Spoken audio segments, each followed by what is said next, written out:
Hello, everyone, and welcome to our webinar, Strategies to Engage Reluctant Readers and Minimize an Elongated Summer Slide. I'm Susan McGuire, Senior Editor for Collection Management and Library Outreach. Before we begin, I'd like to go over some technical details. The audience is in listen-only mode, but we welcome any questions you may have. On the bottom of your screen is a toolbar with the section for Q&A. If you have a question or need technical assistance, simply click Q&A, there we go, and type your message into the box that appears. We will do our best to respond to all tech-related questions and will pass along all other questions to today's panelists so they can follow up with you after the webinar. A link to today's slides were sent directly to you from Zoom at the start of the webinar, but you can also download it at any time by copying the URL on the previous screen into your web browser.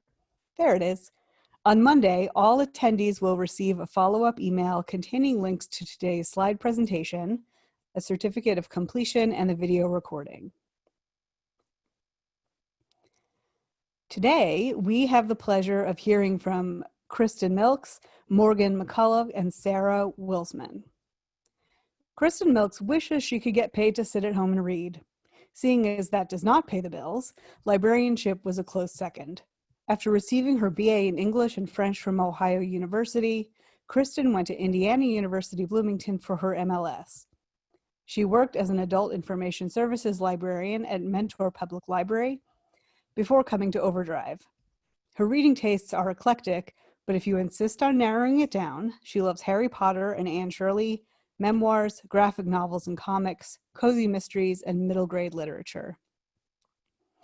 Morgan McCullough has worked with children, students, and books for most of her career. She got her bachelor's degree at Ohio University and pursued her MLIS at the University of Washington. She has worked in bookstores, libraries, and even a special archive. Prior to OverDrive, Morgan was the children's department manager at Loganberry Books. Sarah Wilsman is a voracious reader thanks to her grandmother, who managed an independent bookstore and supplied her with stacks of books. She got her BA in English at Kenyon College and her MLIS at Kent State University. Sarah worked at several public libraries and youth services for over a decade, where her favorite part of the job was selecting which books to purchase. She also reviewed Kids Lit for her school library journal for years. At OverDrive, Sarah is a content specialist for the education team, where she loves helping school partners develop engaging digital collections for their students. Thank you all for being here. The floor is yours. Thank you so much. Hi, everyone. This is Kristen. And today I'm going to start us off by talking about how to engage juvenile reluctant readers. We will then move things over to Morgan, who's going to talk about our young adult readers. Sarah's going to talk a little bit about the summer slide and promoting your digital collection. And then Ty is going to give a presentation on OverDrive's Sora app. Okay, so first of all, let's start off with one of my favorite audiences, juvenile readership. And of course, before we start this, I think it's important to set definitions. In a school library journal article from 2017, the author puts reluctant readers in 3 different categories: those who are struggling to read, those who just don't enjoy reading, and those who are picky about their selections. So we'll be looking at material for all of these 3 different readerships today. The 2019 National Assessment of Educational Progress results show 35% of 4th graders and 34% of 8th graders performed at or above the NAEP's proficiency in reading standards, which is lower than it was in 2017. So there is plenty of room for improvement here with our readers. And first of all, of course, the best way to stop reluctant readership is to get them while they're young. There's a great article that came out about a month ago from CNN, written by Kristen Rogers, about the importance of introducing kids to fun stories that can show them how the world works. If children are introduced to a story that can explain to them why people act a certain way or the effects of making certain decisions, they will be more engaged. If anyone has a toddler or has worked with toddlers, they know they ask why all of the time.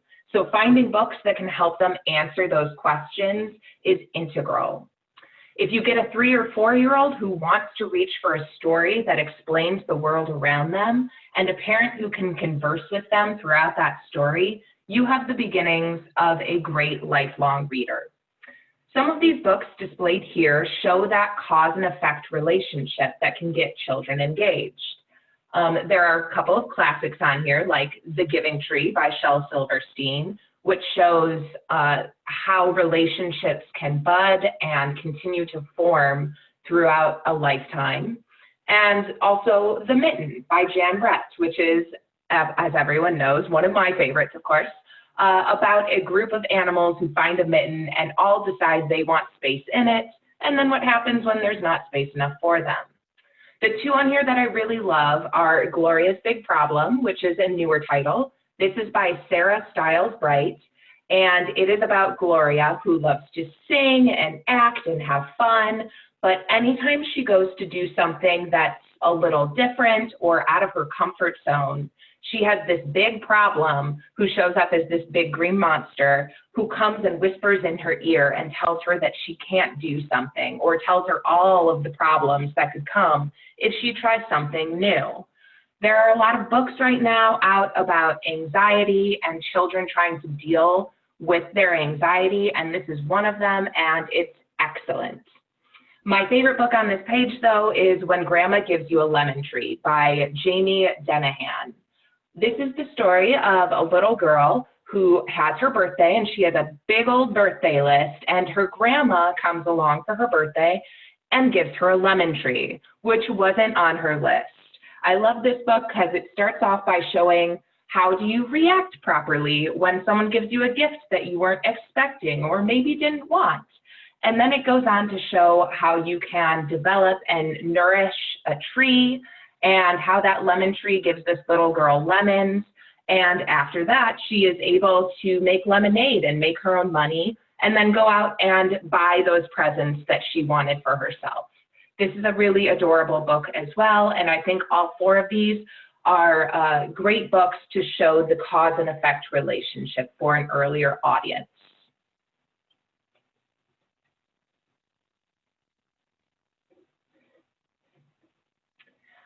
All right, and next I want to talk about nonfiction.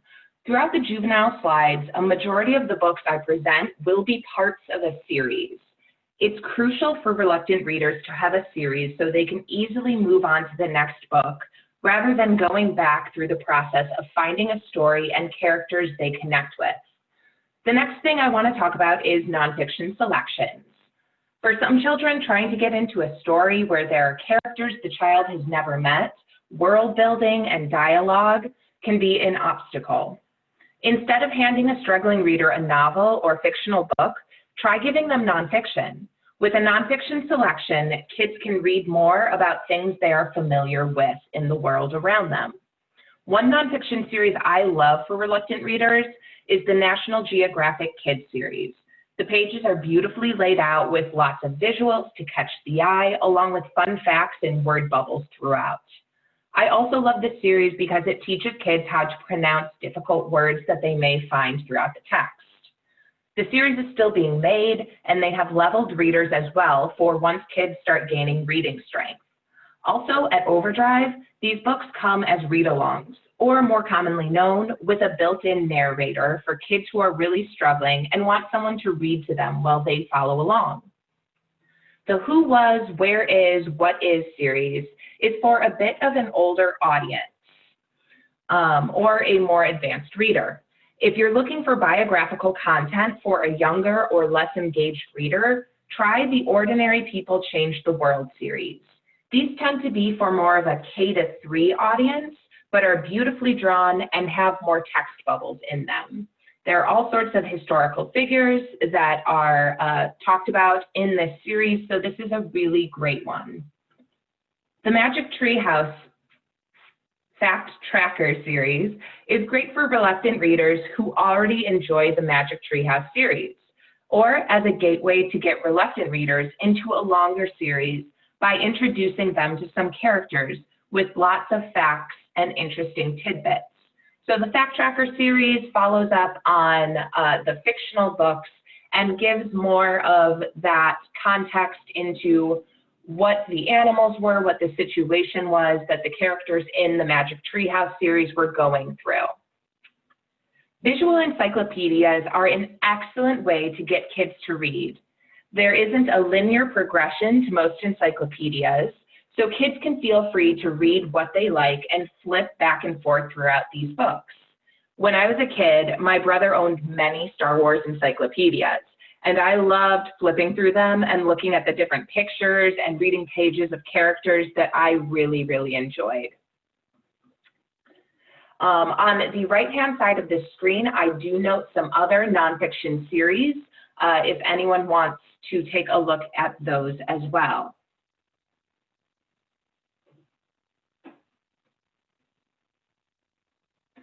All right, so one of my favorite areas to read is comic books and graphic novels, and these are excellent for reluctant readers.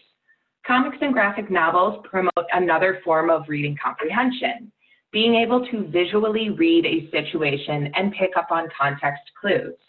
When you look at Field Trip Disaster in the middle of the page on the upper column, you know that this book is going to have action in it. Why? Well, the girl, Wonder Woman, in the middle of the page is in a fighting stance, and the boy, Superman, has clenched fists. So you know there's going to be action in this book.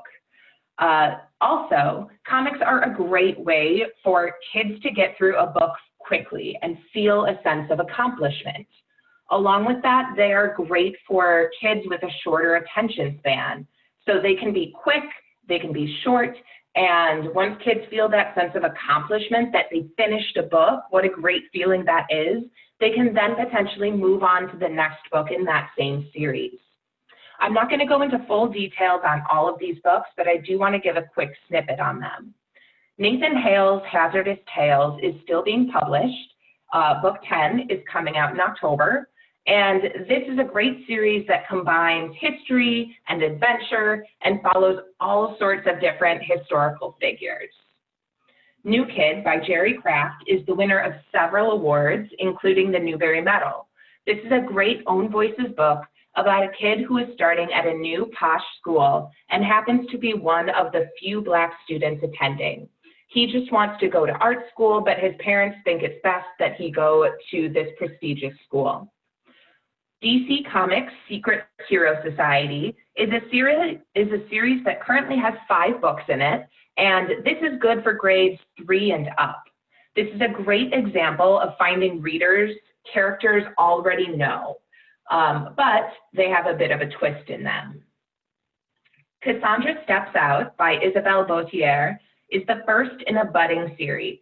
It's about Cassandra, who can tell what animals are thinking and sets out to help them and their owners. The Mystery of the Moon Tower is part of the Pathfinders Society. It's a story about an odd group of kids thrown together to solve a mystery in their town. This is good for grades 3 to 8. Nat Enough by Maria Scriven is perfect for those who like Terry Livingston's comics about how awkward middle school is and the difficulty of dealing with friends who suddenly don't want to be your friend anymore. Doodleville by Chad Sell, who also wrote Cardboard Kingdom, which is one of my favorite comics, Chad came out with a new graphic novel about a girl who's part of her school's art club. And her doodles are a little different. They can hop off the page and onto other people's doodles. And suddenly one day she creates a new monstrous doodle who starts taking over. And the art club has to figure out how to stop this monster. This is a book that's actually about depression and how it affects this one little girl and how all the people and children around her deal with her depression and how she deals with it herself. I really loved this book. I think it is a great introduction to mental health.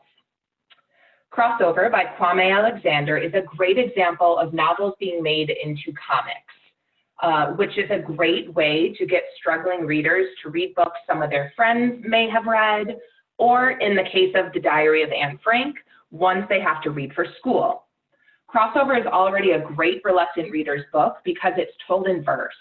Pair that with comics, and this is an exceptional choice for middle graders. Bologna and Friends by Greg Pizzoli is adorable, as you can tell from the front cover. It's for a younger audience, about grades 1 to 4, and the writing is simple with short word bubbles, and the stories will make kids giggle. Also, there are a few different stories throughout the book. Bird and Squirrel by James Burke. If you have fans of the regular show, this series might be fun for them. Bird and Squirrel go on adventures while flying south for the winter. This is a really fun series, and those are all of the comics I'm presenting you with today. And up next, I just have a couple of different categories I want to go over as well. Choose Your Own Adventure novels are a great way to get kids with shorter attention spans to read. And there's a payoff every time they finish a section, being able to choose where they go next. These books tend to be more text heavy, but having the motivation of making the next choice may spur some kids to read more. Plus, these books are great at teaching cause and effect relationships. For example, you go to investigate a strange noise, and a bear eats you. So one of my favorites from my childhood is Give Yourself Goosebumps. It's classic and it's very fun. It's the perfect companion for any kid who likes a bit of a fright. The Oregon Trail series is fun because it gives a historical perspective along with survival tips. It's perfect for kids who are starting their Oregon Trail units in school or who are interested in the West, history, who loved the Little House on the Prairie series, or who enjoy survival type books. Case Closed is a newer mystery adventure, and in the first one, you are sitting in a mansion and you have to figure out how to get out and what's going on in that mansion. So like I said before, it will be easier for a lot of kids to jump into a book or series if they're already familiar with aspects of it. Shuri, a Black Panther novel by Nick Stone, is good for ages 9 to 12. This book may not be for struggling readers, but it is great for those who don't want to pick up a book but love Shuri, the Princess of Wakanda. I've heard from a lot of teens and tweens who wanted to hear more about Shuri's story, so this is just the perfect combination for those out there who are looking for more Black Panther-suited novels. Minecraft is still popular, but pulling kids away from video games can be difficult. What if they still got to immerse themselves in that world while reading? There are plenty of Minecraft books out there, but I really like this book by Seth M. It is also a comic, so it's really fun. Dungeons and Dragons Young Adventurers Guide is a short series, and it's really beautifully drawn. These are perfect. Dungeons and Dragons is having an uptick in how many people are interested in it, and younger audiences are starting to get interested in it as well. This is also kind of a visual encyclopedia, so it's good to just flip back and forth, learn about different monsters, different characters, different settings throughout the Dungeons and Dragons universe. And lastly, I want to talk about read-alikes. For those readers who have very particular tastes, it's time to find out what books they already love and find read-alikes for them. Weirdo by Ando is a great series for kids who really liked Diary of a Wimpy Kid. Weir has a name that often gets him made fun of at school, and now he's starting at a new school, so that's bound to happen once more. This is a really cute, really funny series, and it's kind of told in a diary style as well. Planet Omar by Zanib Mian is also a diary style book that would be enjoyed by fans of Diary of a Wimpy Kid or Dork Diaries. Omar is new at school and he's excited that he has just made a new best friend. But then a bully starts picking on him and telling him his family is going to be kicked out of the country because he's Muslim. Omar teaches the reader about the Muslim faith throughout the book, and he's just a really adorable kid and fun to read about. The Bad Guys series by Aaron Blabby. When I was a kid, the Stinky Cheese Man book was all the rage. The Bad Guys books would have been a good companion to that book. This series is about a bunch of animals who always get a bad rap and who are trying to change their image. That is all I have on juvenile content, but I'm going to pass it over to Morgan to talk about young adult content. Thank you, Kristen. So strategies for engaging teens. A lot of the strategies that Kristen just gave you work for teens too. But teens need a bit more nuance, and I'll expand on that later. But one of the biggest differences is that teens have devices. And it's a cliche at this point, but one of the biggest fallacies is that books are fighting against digital and they're fighting against devices. But it's not the case. If our goal, like Kristen said, is to give young people a wealth of books to choose from that are exciting, relevant, and best of all available, digital fits the bill and is already in their pockets. We don't have to wait for them to come to us. We can be with them everywhere.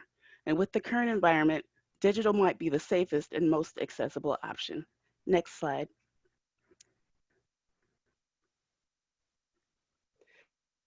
One of the biggest things about digital is access to audiobooks. And it's one of the biggest, the best, and one of my favorites. Listening to audiobooks, students can develop comprehension, vocabulary, and empathy, just like with print books. And studies have shown that young people comprehend literature 2 to 3 times above their actual reading level when listening. They can experience great storytelling, read books on their intellectual level, and keep up with their peers with none of the boundaries that print may have given them. Furthermore, audiobooks have evolved significantly. Now there's music, rich soundscapes, full casts, and brilliant performers. A lot of appeal to latch on to. So here's some examples of some great audiobooks. First of all, I have Clean Getaway, which you might be surprised by. It's middle grade / tween, but I want to normalize reading down. It's okay. They're still fun and engaging, and not everyone will have the same maturity level. So to have some options is wonderful. Clean Getaway is by Nick Stone. She's a great YA novelist, well known too. It's an adventure, a history lesson, and a tribute to love and family. And it's beautifully narrated and a 2020 Earphone Award winner. The Prom by Sandra Mitchell, I bring this one out because it truly is special. It's a novelization based on the Tony-nominated Broadway show, but unlike the novel, the audiobook is a musical. It's read by members of the original Broadway cast, and here's the plot. When word gets out that Emma Nolan plans to bring a girl to prom, her small town of Edgewater, Indiana is whipped into a frenzy. This big gossip becomes big news, which brings big city Broadway actors to town, and from there things go from bad to worse. But thankfully, in the end, love wins, and listeners will leave this audiobook with a song in their heart. The Black Flamingo by Dean Atta. The plot of this one, and it's again just beautifully narrated. Michael is queer, part Jamaican, part Cypriot, so Greek but kinda not, and he's 100% British. And like many rare birds, he doesn't seem to fit in anywhere. In this moving tale told in verse, Michael discovers drag and a love for poetry, which teach him that we are our best selves when we are our truest selves. This is a Stonewall Book Award winner and a 2020 Audiophile Earphone Award winner. The Phoenix Must First Burn. It's a collection of speculative fiction edited by Patrice Caldwell and written by women and gender nonconforming people of color, including stories by Elizabeth Acevedo, Justina Ireland, and Rebecca Roanhorse. These stories imagine a world where the lives of Black girls are literally filled with magic and worlds where they are vibrant inhabitants of the worlds to come. The future is bright indeed, and this is a 2020 Audiophile Earphone Award winner as well. Frankly in Love by Dave Yoon, and I'm so excited about this new cover. You probably already know, but David is married to best-selling author Nicola Yoon. He's said that he and Nicola spend a lot of time together discussing the nature of love, which swoon. But it's also no surprise that that is the topic of his debut novel.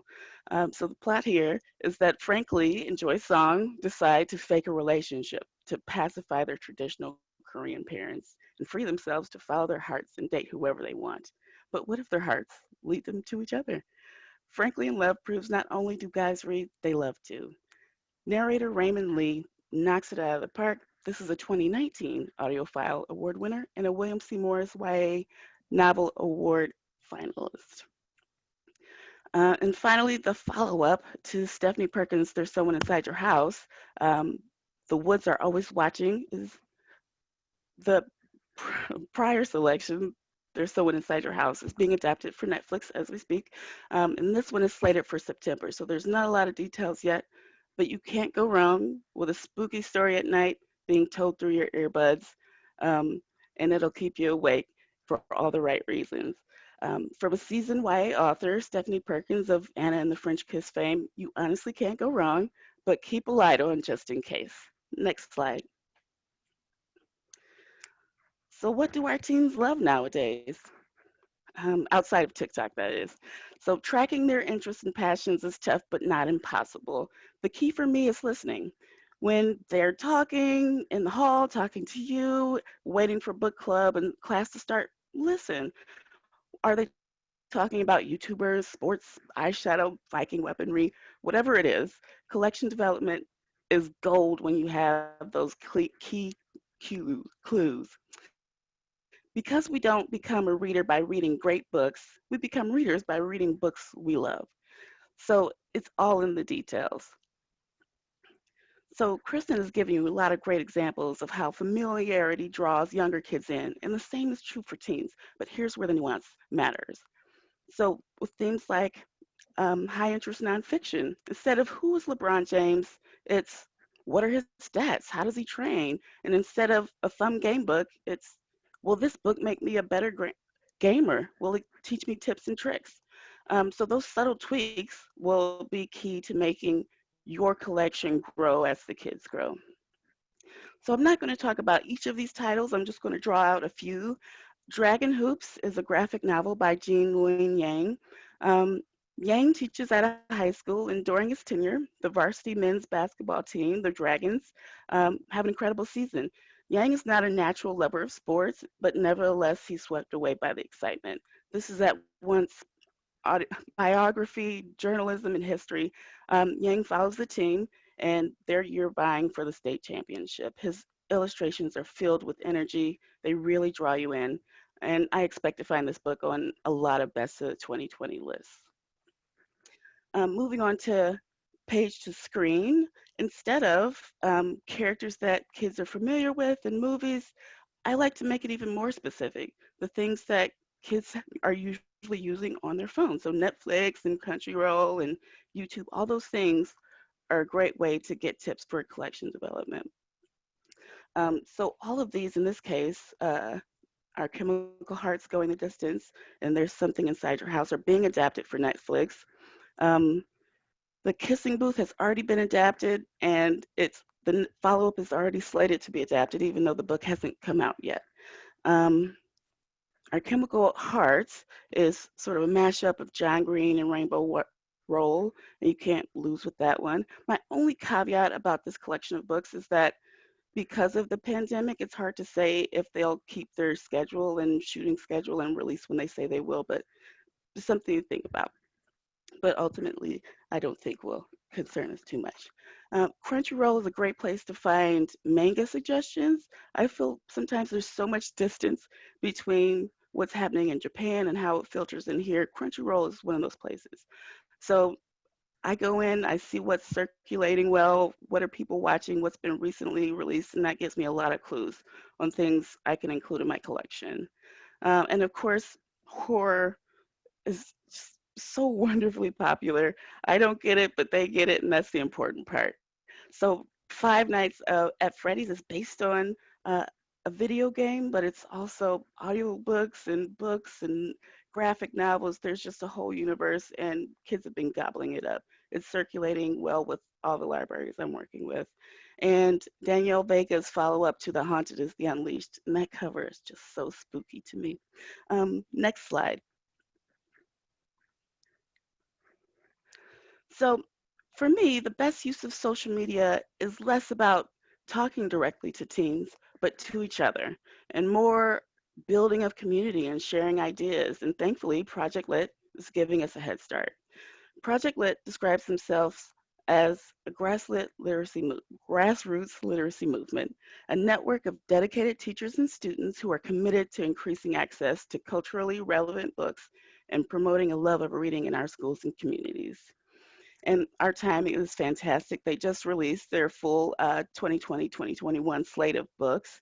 They're great, compelling, and everything they claim they'll be. I'll pull out these two more recent um, releases, Not So Pure and Simple by Lamar Giles. All of his books are so funny, and this one is no exception. But what he does here is something that's pretty rare. His books directed at boys, but talk about gender politics, consent, double standards. He explores those as the reader will explore those, and you can't beat a great laugh. And Elizabeth Acevedo, Clap When You Land, both of her previous novels have made a great impact. And I'm sure her audiobook for this will be fantastic as well. She's a great narrator.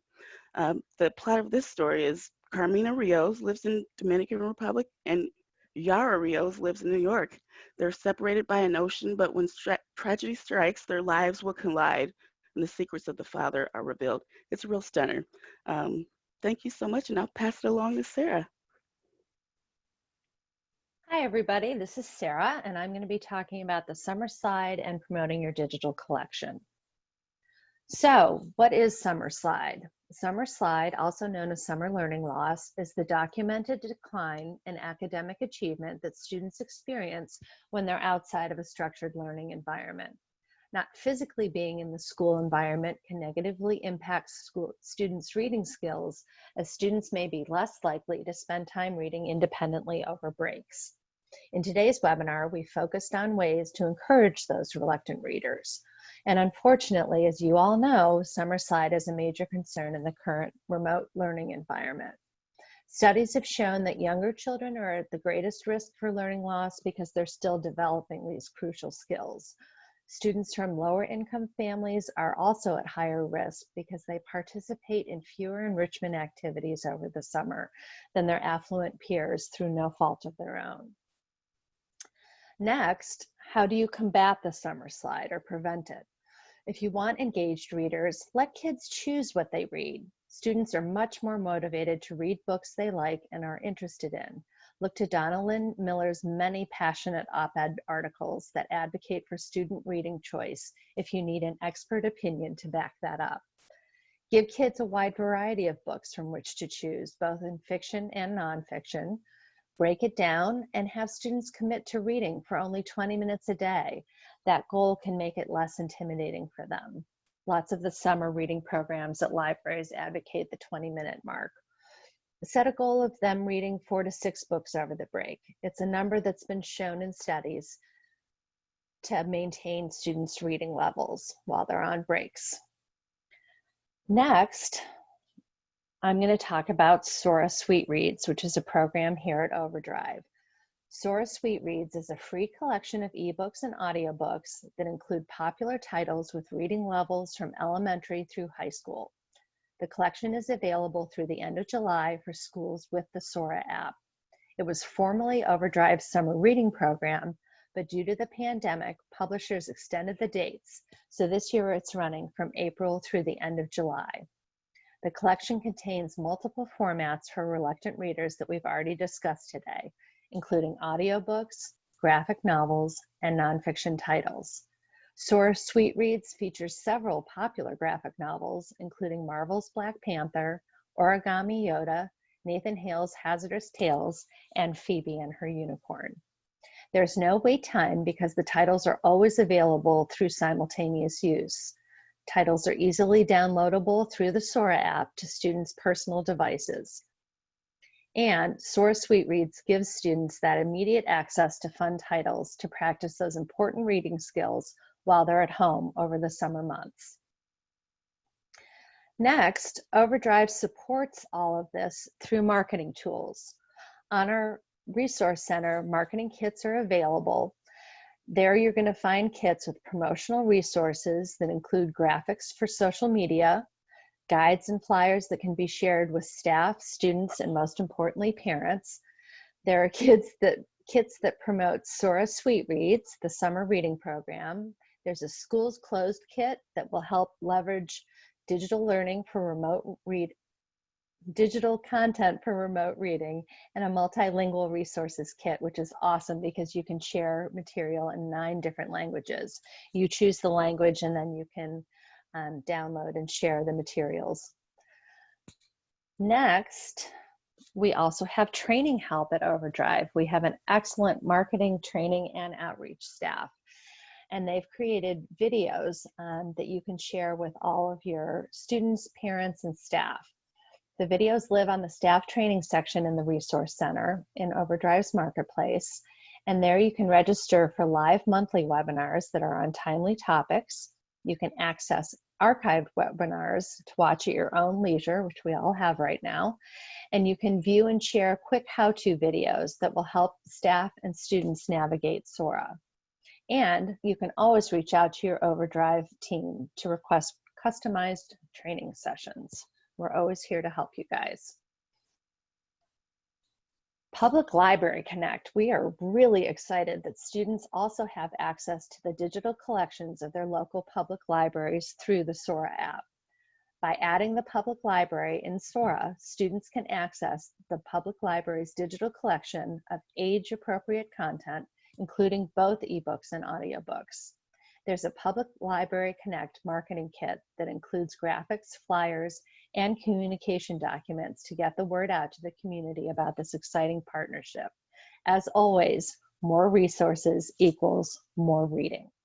And now I'm going to turn it over to Ty, and you guys get to meet Sora. Thank you so much, Sarah, and everyone. I'm Ty Sujic. I am the account manager in Northern California, and I'm going to share my screen here. So give me one moment to move it over into Sora. And hopefully you all can see Sora. This is my Blue Sky Academy or my demo account. And here's where the Sora Sweet Reads will live. Sarah just did a great job of describing, perfect, we can't see it. Thank you for the confirmation, excuse me. What Sora Sweet Reads are, and this has been extended. It's been wonderful, well received by my partners, and I'm pretty sure all the librarians here can attest to that. So just a quick overview of Sora. We came about with Sora about, I'd say 2 years ago. We were looking at the EDU market and how can we transform that love of reading and really the momentum of Libby and really push that into the EDU market. And this is how Sora came about. As you see here, I have a preferences tab that has a 1 next to it. The most general question I get is that my student cannot find a title. I know I purchased it yesterday. Why can my student not find this title? This tab is almost always the culprit.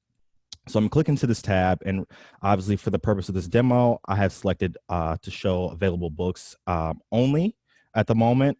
This whole section, the tabs are sticky. So every time a student logs into Sora, it will only pull up the available books. So if I were to turn this off to show everything and then click apply to undo it, as you see, the Sora Sweet Reads, the view changes here. As you see, if we continue to scroll down, Harry Potter from Home, another popular series that we're running through this time off. And you keep going here. All these lists are curated, as Sarah mentioned. You can fully customize them in our marketplace. And I'm sorry, I'm scrolling pretty fast here. Read along, Spanish content. My favorite is I Read Woke, and then also some comics for curriculum as well. The list can go on and on with these curated lists. It's really what you want to make of them. And I saw someone ask, even if you're not a customer, can you get the Sora Sweet Reads? As long as you have OverDrive in some capacity, the free or paid subscription, we will provide the Sora Sweet Reads with that. you also can search by collection within Sora. And everyone will always go to this Explore tab where I started when they log in. And obviously you see a page to screen and how everything's just broken down. You can search every collection and adjust alphabetically or by size. Also, you have the advanced search option up here in the top left. You can search for a book, and when you click advanced search, this is where you can find the ATOS or Lexile levels and adjust there so students can find books that fit their reading needs if you're using it for the class function. Also, I'm going to go back to this really fast. You can search all my libraries. Sarah mentioned the Public Library Connect, or PLC as we shorten it here in the office. Here, when you add a public library, you're able to search for a title when you have both your school and a public library living within Sora. You can click this box here. I do not have a Library Connect at the moment, but then it will allow you to search titles and check out from both the public library and your school at the same time. And just to show you how to add a public library, we're going to use this hamburger menu in the top right. And as you can see, all my schools I've gone through here, and click add a public library. And then you'll be prompted to type in your library, and then students would be asked again to sign in with their student credentials once it's time to check out a book at the library. And once they sign in, they're good to go for good. Now, just to kind of get into it and open up a book, let me go back to available books, which obviously with Sora Street Reads, everything is available now. So you click into the book, you see the ATOS levels, Lexile levels all right here, text difficulty. It'll give you some short background to the book, and you can either choose to borrow, and if not, if the book is checked out, place a hold. But in this case, there are no holds. Read a sample. And you can also add to lists, and I have a book reports list that's running right now. So if I want to add this to the book reports list, I'll do that, and I'll show you where to find that in a bit. But we're going to go ahead and borrow The Mighty Odds. So click the title, and here we go. It is now open. As we can see, I will adjust the reading settings later, but I like the dark mode. That is my go-to here. And let me see. And typically a slide of the mouse will move the title along. So let me go in. Actually, we'll just go ahead and kick it over here to directly into chapter 1. Oops, sorry. Let's go to chapters, title page, acknowledgements. Here we go. All right. Well, we're in the acknowledgements. We'll go with that for now. And if we're looking to, let's say, define words or take notes, we're going to click and hold the word email and define, and you'll get the definition for an email. Not the best example, but an example nonetheless. And let's exit out of that. And let's say if we want to make a note about a whole sentence, so you'll click, hold, and drag. And then once again, you can highlight and notes. Let's see, for later. And I will show you where to find all your notes and highlights later. But even after the title has expired from your account, the notes will still live within your accounts. So the student, once they take notes, they do not have to have the book all the time to find those notes. Those will forever live in their account. And once again, you can also highlight to, excuse me, done there. Let's go to the word agent. And then you can also search, and it will tell you where the word agent is throughout the rest of the title. Also, you have the search tab here, where you can exit out, and you can search any word in the book, and it will let you know where the word lives within the book, which I find super helpful. Also, here's where the bookmarks will live within the book, so you can find your notes here, and it obviously will mark down the page. And as more notes and highlights begin to build, obviously the longer this bookmarks list will become for this title. And then the reading settings, which are super important. Here's where you can scale the text. You can make it as small or as large as you would like here, but I'll leave it here in the middle. And for this reason is why when we check out titles, we use a percentage as to where the student is within the title instead of the page number, due to the idea that they can adjust the scale. Each page will not look the same, so it'd be pretty tough to tell your student to go to page 20 when one student may have small text versus large text. And obviously we have the ability to adjust the screen lighting here. Bright tends to hurt my eyes, so like I said, I live in the dark. And obviously we can change the text as well as I go through. And obviously the most popular is the dyslexic font here, which is always super fun and helpful to students. I actually have a school in California that strictly only uses this font for their students, which is a huge selling point for us. And obviously you can adjust to other settings here to read. And we're going to exit out of this book. And let's go back to the Explore tab. And now we're going to click into our shelf. We can go to our shelf. We can see all titles we have on hold. We can click our loans, which is the book we just checked out here. And we have the ability to manage our loans. So options here will give you the ability to renew the book, which it's not due for 6 days. Open the book, return, send to device. Also, you can find your notes and highlights here. And you can see I have it tagged as book reports, which I will get into here in a moment. But we'll go ahead and, for the sake of seeing it, return this book, click return. And now, as you see, there are no loans here on my shelf, but I do have a hold. And this hold will let you know where you sit on the wait list. So I have to wait for this title for about 2 weeks. I am the only person in line. We only have one copy, and I am the only person waiting. So about 2 weeks, I will have that title available to me. And if at some point I decide I no longer need this title while I'm on the wait list, I can go click into options and then cancel that hold, which I will do now. And now that frees it up so someone else can place a hold, and obviously as many holds can live with a title as you have students. Now here we can also go into the list. We have our wish list. At one point we had the title I'm Not Dying With You Tonight as one of our book club titles, and obviously I put that on my wish list to read back then, and I did read the title, which was phenomenal, by the way. I think Sarah had a great hand in picking that title out. And here you'll see this is where the wish list will live. So obviously I titled this wish list as book reports. I added The Mighty Odds, Darling Mercy Dog of World War I, and This Is Captain Marvel to this list. Obviously you can add more titles to this list or customize the list however you want. Each title also gives you the ability to like or dislike the title, so students can kind of keep track of what titles they read and liked and did not like throughout time. And obviously you can go through and search through your activity where it lets you know on the date you earned badges, books open, returned. All the activity stuff will live under the shelf, but the most important, your loans and holds will live there. Another fun part is the Me tab, where students can customize it a little bit here. Obviously, add their picture. I leave the Sora logo for good reason here, but it will let you know total books open, total time read, average time per session, per book. Current day streak obviously is not good in this book, as this is my test account, and longest day streak. And then here is a list of all 20 of our badges students can earn.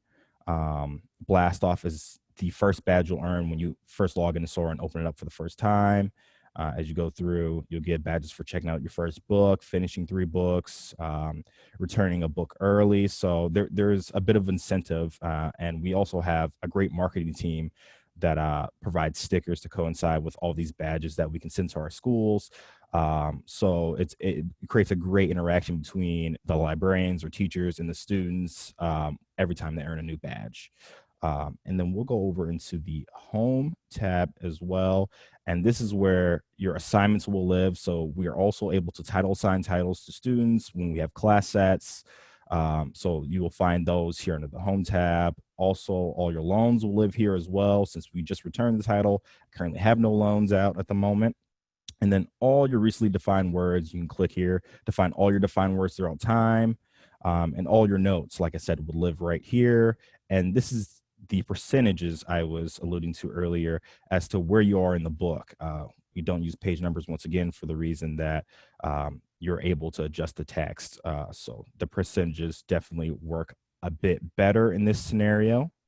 And then we're going to go back to the Explore tab, and I will undo this preference here to show everything. And just to go through the preferences again, you can also adjust by audiobook or ebook and languages, and also audience, which is big, and apply. And once again, those are sticky. Leave those there.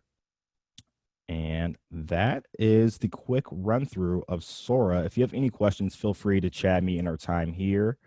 Outside of that, Grace, I will leave the screen sharing back to you. So if you want to take control, you're more than welcome to.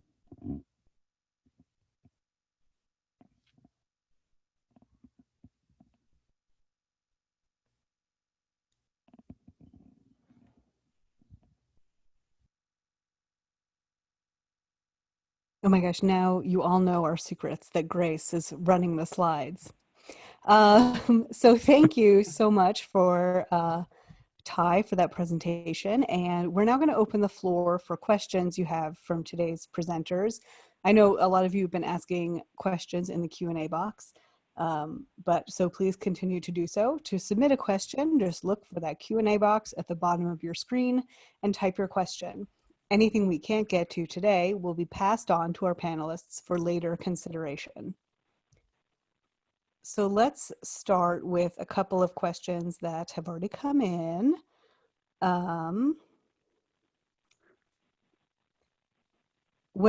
Okay, this one sort of speaks to my heart. When a parent complains that their child has a hard time reading, but has a problem with, but the child has no trouble with graphic novels, but the parent considers graphic novels to not be real reading, how do you explain to the parent that graphic novels are good for their child? Oh goodness, this is Kristen. That breaks my heart. And I think it's a struggle a lot of librarians have been dealing with for a while of how do you bridge that gap to make graphic novels and comics a larger part of your collection. And I think part of that I kind of talked about as far as saying that, you know, graphic novels, comics, there is text within them, but also they are a great gateway to potentially later on open up kids to different fictional books, to maybe more text-heavy books.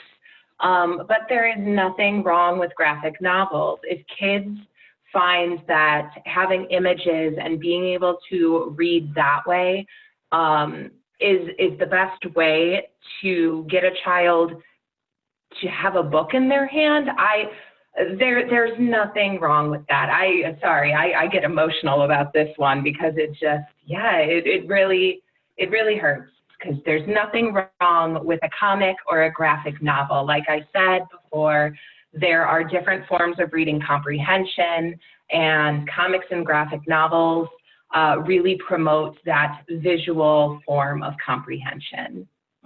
This is Sarah. I'm going to jump in too, and I will point you to the ALA award-winning list because graphic novels are starting to win awards.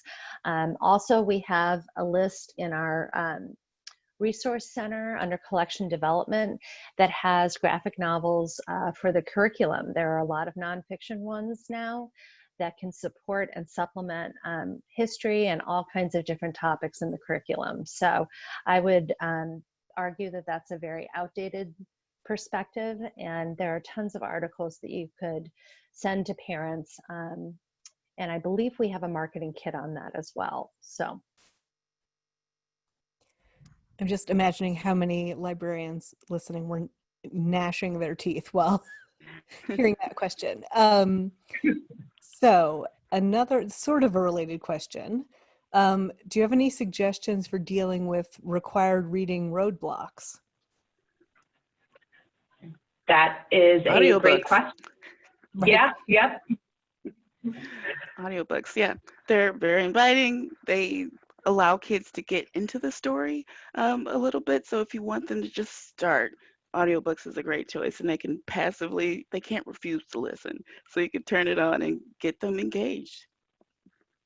I also think there have been a lot of novels that are being turned into comics and graphic novels. I talked a little bit about Crossover, and Diary of Anne Frank has been made into a graphic novel. The Giver is a graphic novel. So this is a trend that we're seeing. So that is also a way that kids can be able to read that book, and maybe it's not going to be that full text they'd be getting if they were reading the novel, but that is a great way that they can get that information as well. Well, and graphic novels and audiobooks have been very popular with my schools to promote differentiated learning. So it personalizes the experience for kids that are more auditory learners or visual learners. So it just gives you a lot more options to reach your students and engage them with whatever text that you're discussing. We also had a question about free verse novels. Have you all had any success promoting those? They're shorter, they have more white space, and might be sort of good for folks who like graphic novels. Yep, we've got lists of those curated in our collection development page as well. And they are at all levels from elementary to high school. And again, there have been many award winners. So there should be lots of lists out there of novels in verse. Cool. All right, so let's switch gears a little bit to some technically things. Can the books be read only on the screen, or can they be downloaded to a Kindle, iPad, etc.? The books can definitely be downloaded to your device, whether that be a cell phone or an iPad or Kindle, along with being read on a desktop computer. There are lots of ways to get these ebooks and audiobooks. And the nice thing about the Sora app is that it will pick up where you left off. So if you started on a Kindle and you're going to your phone, it will pick up exactly where you left off, either in the ebook or the audiobook. It's a seamless experience. I love that. So about the Project Lit books, will they be available in ebook or audio if we don't go back to school in the fall? Yes, as a matter of fact, I'm the one that just made that list in our collection development page. And most of them were available in both ebook and audiobook format and OverDrive.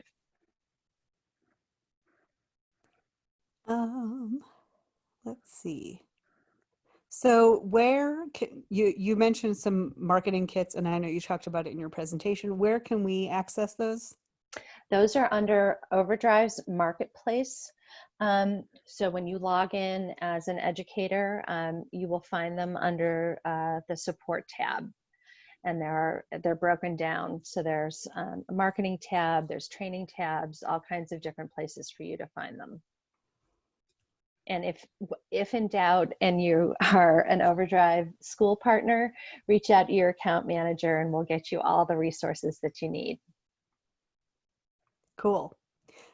So I know there were a lot more questions. So I just want to remind everyone that we'll pass the questions along to the panelists and they will be able to answer them in follow-up stuff.